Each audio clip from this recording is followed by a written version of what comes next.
flows through the lateral lines to irrigate a zone, only when a valve receives an electrical signal from the controller via a wire. The controller is like the brain. The wires are like the nervous system, and the valves are like the heart, pumping water to the zones, keeping the plant material alive and healthy. Although these components working together are critical for an irrigation system to operate. In this video, we will show you how to install valves and how to wire them up in the controller. Before we get started, here's a few things that you will need. Primer, glue, fittings, valve, correct size and type of wire, waterproof wire splicers, a good set of wire strippers, and some regular wire nuts for temporary use, and Teflon or Teflon paste. Once you have the correct valve for the project, you will need to first evacuate and then clear the area where the valve will be installed. Once you have the correct valve for the project, you will need to first evacuate and then clear the area where the valve will be installed.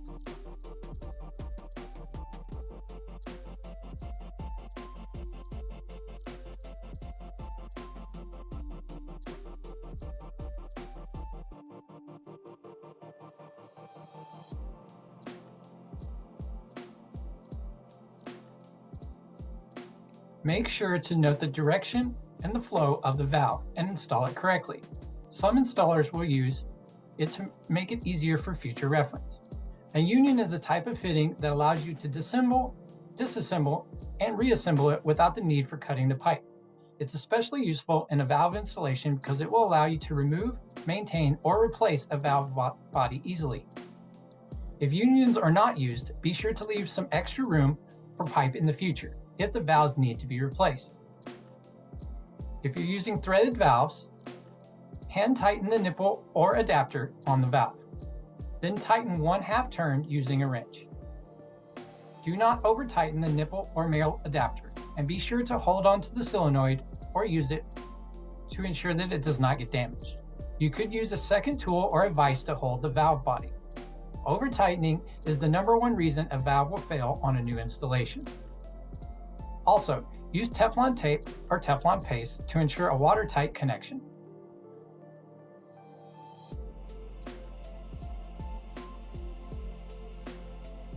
If you're using a slip socket valve, do not apply too much solvent that can be pushed into the downstream exhaust of the valve. When using slip-by-slip valves, 1 union on each side is needed.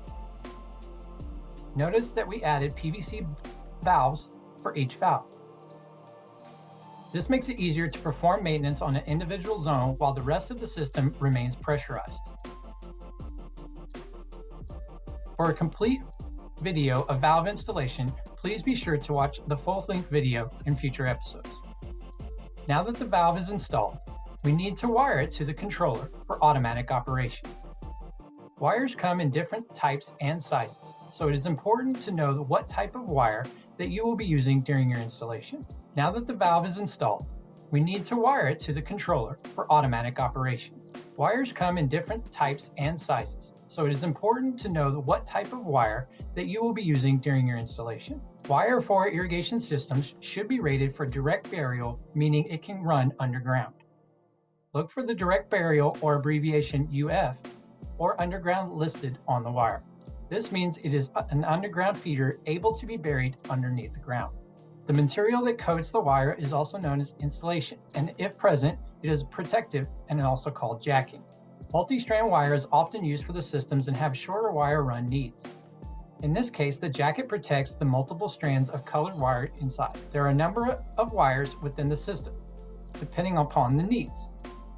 Larger systems will require a single conductor wire for each valve and 1 additional wire for common wire that is attached to each valve. It is a common practice to use white insulated wire for the common wire and different colored insulated wire for the station wire. Direct burial wire is usually laid in a trench within the main line. Conduit is an option or may be specified within the plans.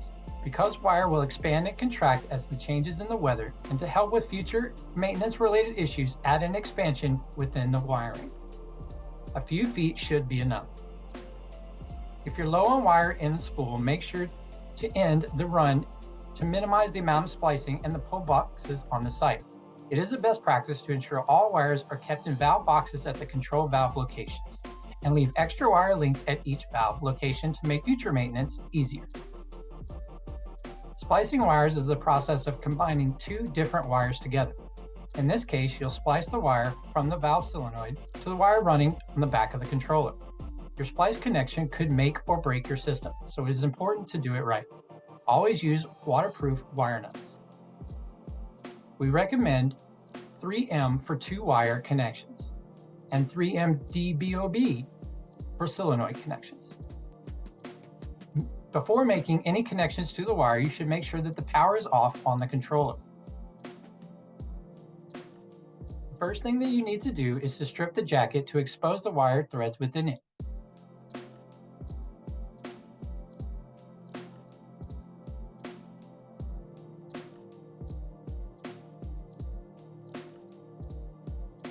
Using wire strippers, cut back the insulation on the terminal wire and the solenoid wire. Make sure to strip them back at the same length, about 3/4 of an inch should be good.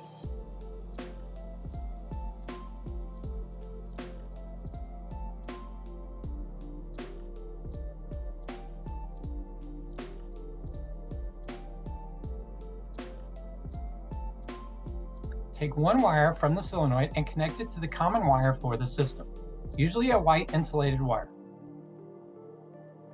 The other wire from the solenoid is then connected to its own unique term, which is installed on the specific zone number within the controller. Here we have two valves coming together, so we take one wire from the solenoid and the common wire, put them together so that the exposed wires are touching, and then use a wire nut to twist the wires together, making the connection. Now we take the green station wire and connect it to the other wire from the solenoid on the first valve.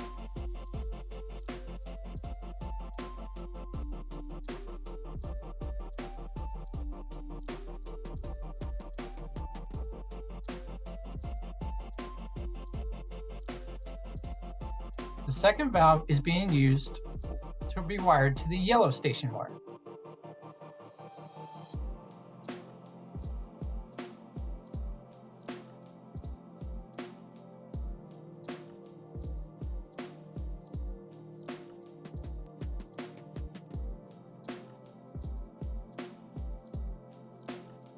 If you're using a grease-free wire nut, then you are all done. If you're using a 2-piece connector, check the signal on the controller is good before inserting the wire and the wires into the gel. Be sure to push the wire all the way to the bottom of the tube for a moisture-resistant connection. A small diameter screwdriver or rigid wire can be used to help push the wire nut fully into the tube.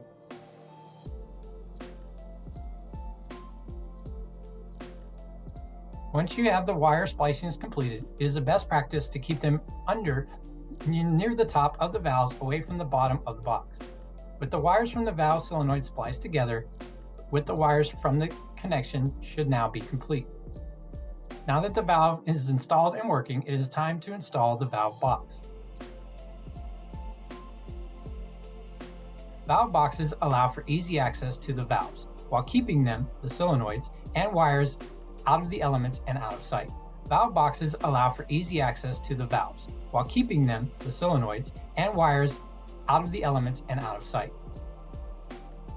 The first step is to clear out the area around the valve and prep the base underneath the valve for pipe damage.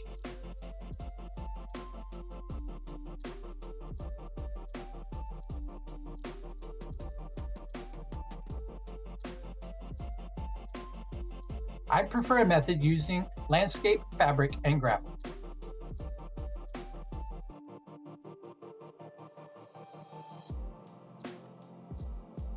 Another common method includes using brick support and gravel backfill. After the area is prepped, place the valve box around the valve and make sure that it is not touching to avoid any tripping hazards.